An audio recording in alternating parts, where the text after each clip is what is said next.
ನೋಡಿ, ನಾನು 2019ರಲ್ಲಿ ಪಕ್ಷ ಒಂದು ಸಂದಿಗ್ಧ ಪರಿಸ್ಥಿತಿಯಲ್ಲಿ ಅಂದಿನ ಜಿಲ್ಲಾ ಪಂಚಾಯಿತಿ ಅಧ್ಯಕ್ಷಲಿದ್ದೆ.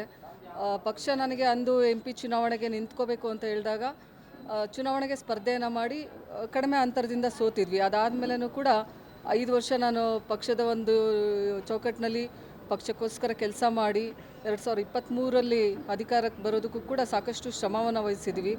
ಅದ್ರ ಜೊತೆಗೇ ಸೋತಾದ್ಮೇಲೂ ನಾನು ಕಂಪ್ಲೀಟಾಗಿ ಜಿಲ್ಲೆಯಲ್ಲಿ ಒಂದು ಸಂಘಟನೆ ಮಾಡಿಕೊಂಡು 2024ಕ್ಕೆ ಮತ್ತೆ ಪಾರ್ಲಿಮೆಂಟ್ ಚುನಾವಣೆಗೆ ಸ್ಪರ್ಧೆ ಮಾಡಬೇಕು ಅನ್ನುವಂಥ ನಿಟ್ಟಿನಲ್ಲಿ ಒಂದು ಓಡಾಡಿಕೊಂಡು ನಾವು ಪ್ರಬಲ ಆಕಾಂಕ್ಷಿಯಾಗಿದ್ದೆ.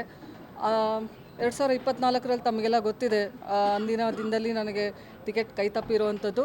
ಈಗ ಒಂದೇನು ಬೈ ಎಲೆಕ್ಷನ್ ಬಂದಿದೆ ಬಾಗಲಕೋಟದು, ಮೇಟಿ ಸರ್ ಅವರು ಭಾಳ ಧೀಮಂತ ನಾಯಕರು, ನಮ್ಮೆಲ್ಲ ಹಿರಿಯ ನಾಯಕರು, ಸಾಕಷ್ಟು ಹಿರಿಯ ಮುತ್ಸದಿಗಳು ಇರೋದ್ರಿಂದ ಅವರ ಕುಟುಂಬಕ್ಕೆ ಟಿಕೆಟನ್ನು ನೀಡೋದಾದರೆ ನಂದೇನೂ ಅಭ್ಯಂತರ ಇಲ್ಲ. ಅದನ್ನು ಹೊರತುಪಡಿಸಿ ಟಿಕೆಟನ್ನು ನೀಡೋದು ವಿಚಾರ ಇತ್ತು ಅಂತಂದರೆ ನಾನು ಕೂಡ ಪ್ರಬಲ ಆಕಾಂಕ್ಷಿ ಅಂತೇಳಿ ನಾನು ಈಗಾಗಲೇ ಹೇಳಿದ್ದೀನಿ ಪಕ್ಷದ ವರಿಷ್ಠರಿಗೂ. ಪಕ್ಷಕ್ಕೋಸ್ಕರ ಸಾಕಷ್ಟು ದುಡಿದಿರೋ ಅಂಥದ್ದು ನಿಟ್ಟಿನಲ್ಲಿ ಪಕ್ಷಕ್ಕೋಸ್ಕರ ಸಾಕಷ್ಟು ನಾವು ಮಹಿಳಾ ಘಟಕವನ್ನು ಮಹಿಳೆಯರನ್ನು ಸಂಘಟಿತ ಮಾಡಿದ್ರಲ್ಲಿ ಆಗಿರ್ಬೋದು, ಸಾಕಷ್ಟು ಶ್ರಮ ವಹಿಸಿರೋದ್ರಿಂದ ನಾನು ಕೂಡ ಒಬ್ಬ ಪ್ರಬಲ ಆಕಾಂಕ್ಷಿ. ಮೇಟಿ ಕುಟುಂಬ ಅವರನ್ನು ಹೊರತುಪಡಿಸಿದರೆ ಅಂತೇಳಿ ಹೇಳೋದು ಬಯಸ್ತೀನಿ. ಹೇಳಿದ್ದೀನಿ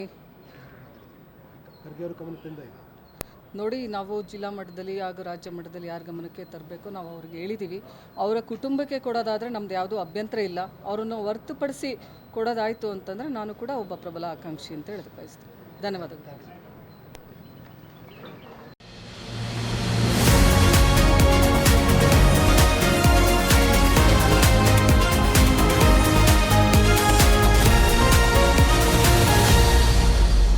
ಫಸ್ಟ್ ವೇವ್ ನ್ಯೂಸ್, ನಿಮ್ಮ ದಾರಿ ನಮ್ಮ ಜವಾಬ್ದಾರಿ.